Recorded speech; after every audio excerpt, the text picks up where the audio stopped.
நம் முதுமையில் நோயைக் கண்டு அஞ்சுவோமா, அல்லது நம் பெயரை சொல்லி அழைக்க அருகில் அமர்ந்து பேச ஒருவர் இல்லை என்பதை எண்ணி பயப்படுவோமா?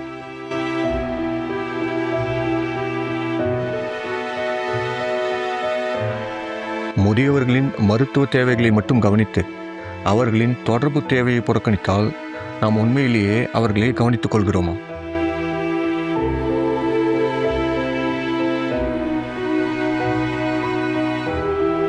தொலைபேசி அழைப்பு அனைத்தும் நின்று அந்நியமான குரல் எதுவும் இல்லாத போது முதுமையின் இதயம் என்ன ஆகும்?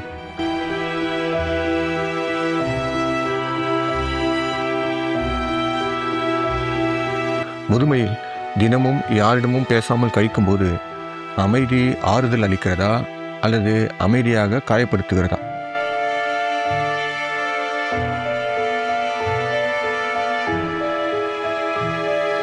தோழமை முதியவர்களை வலுப்படுத்தி தனிமை அவர்களை பாதிக்கிறது என்றால், தனிமை ஏன் இன்னும் சிறிய பிரச்சனையாக கருதப்படுகிறது?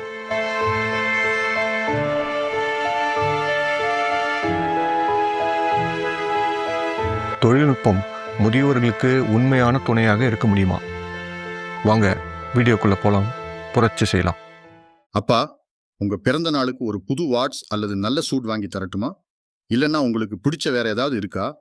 மகனே, எனக்கு சூட்டோ கை கடிகாரமோ தேவையில்லை. தினமும் உன்னோட சில நிமிடம் உட்கார்ந்து பேச வேண்டும், அவ்வளோதான்.